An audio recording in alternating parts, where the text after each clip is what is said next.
Salut tout le monde. Vous êtes plusieurs à nous avoir demandé des précisions sur un aspect particulier de l'accord, à savoir la flexibilité dans les métiers de la distribution pour nous les facteurs et les factrices. Et vous avez raison parce que dans sa communication massive, La Poste et ses complices signataires, FO, CFDT, CGC, CFTC, ont tendance à nous vendre qu'un miroir aux alouettes qui serait le cadrage de la sécabilité à 30 jours par an et par agent. Alors pour rappel, la sécabilité, il y a des départements où effectivement elles étaient à 10, 15, 20 semaines de séca par an, mais il y a des départements aussi où, notamment souvent par le rapport de force et par la lutte, on était en dessous de 30 jours par an. Ceci dit, pour certains ou certaines, comme je vous le dis, ce serait un plus.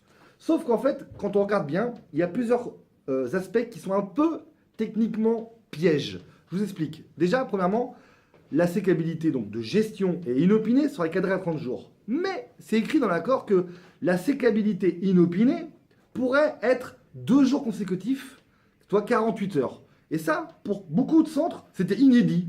On nous disait que l'inopiné, c'était forcément 15 jours. Donc là, c'est écrit dans l'accord, définitivement, la CK inopinée peut être 2 jours à suivre. 1. 2, pour nous, Sud, c'était évidemment interdit de cautionner la sécabilité sous toutes ses formes dans un accord. Et puis 3, le vrai gros problème, c'est que l'article précédent qui parle du cadrage de la sécabilité, il s'appelle « Dimensionnement des organisations proportionnellement à l'évolution des volumes ».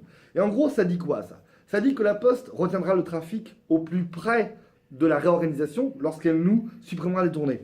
Mais ça dit surtout qu'en fait, la Poste trouvera des moyens de pouvoir récupérer son plafonnement de la sécabilité. Elle a pour ça 2 grandes techniques. 1, ce qu'elle appelle une DHT évolutive. C'est quoi ça? La DHT, la durée hebdomadaire du travail, c'est, par exemple, pour certains, le fait de travailler 35 heures sur 5 jours. Donc, par exemple, vous avez un jour de repos glissant par semaine. Ou pour d'autres, de travailler, par exemple, à 39h22, d'avoir 2 jours de repos toutes les 3 semaines. Ou il y a encore des 38h11, c'est-à-dire 2 jours de repos toutes les 4 semaines. Il y a plein de systèmes de durée hebdomadaire de travail à la Poste.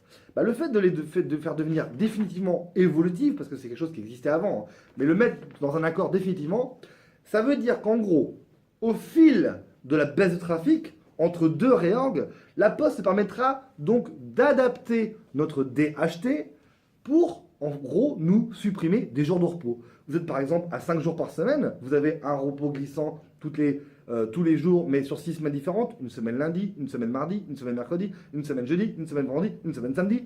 Et bien là, la Poste pourra dire, pendant 10 semaines, vous n'avez plus de repos les jeudis. Ou alors pendant 10 semaines, vous n'avez que 1 jour de repos toutes les 2 semaines. Pareil pour ceux qui sont à 39h22, qui ont 2 jours de repos toutes les 3 semaines, elle pourra dire à la Poste, vous n'avez plus que 2 jours de repos toutes les 5 semaines. C'est ça une DHT évolutive. C'est une manière pour la Poste de faire de la flexibilité, non pas en agrandissant les tournées, mais en baissant nos jours de récupération. 1. Donc voilà pourquoi pour nous c'est abject. 2. C'est ce qu'elle appelle des tournées d'ajustement. Ça, c'est une nouveauté. Dans chaque réorganisation, nouvel accord facteur, il y aura donc des tournées réservées, donc des tournées en moins à la vente de quartier, donc des titulaires en moins, donc des rouleurs ou des rouleuses qui leur restent plus longtemps.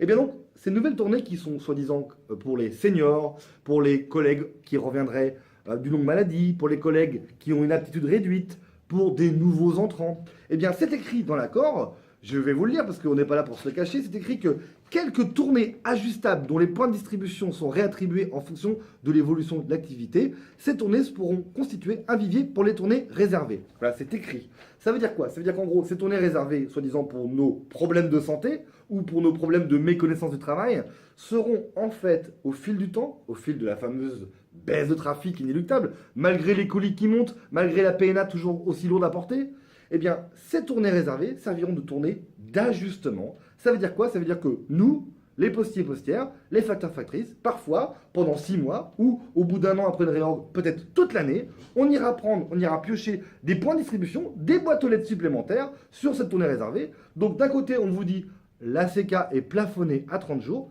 et de l'autre, avec ces tournées réservées d'ajustement, en fait, on ira faire une sursécabilité, et ça peut-être tous les jours de l'année. Donc voilà l'arnaque générale dans la flexibilité du travail qui est comprise dans l'accord. Voilà pourquoi nous, Sud, on s'oppose à l'accord. Voilà pourquoi, Sud, nous, on montrera le maximum de lutte locale, là où les collègues sont attaqués dans leurs conditions de travail. Méfiez-vous de la flexibilité. méfiez-vous des tournées d'ajustement, méfiez-vous des durées hebdomadaires du travail évolutives, car tout ceci ne sert qu'une chose, le profit pour la Poste et pour nous, une dégradation des conditions de travail. À bientôt. Y a de l'espoir, tant qu'il y a de la vie, y a du combat. Tant qu'on se bat, c'est qu'on est debout.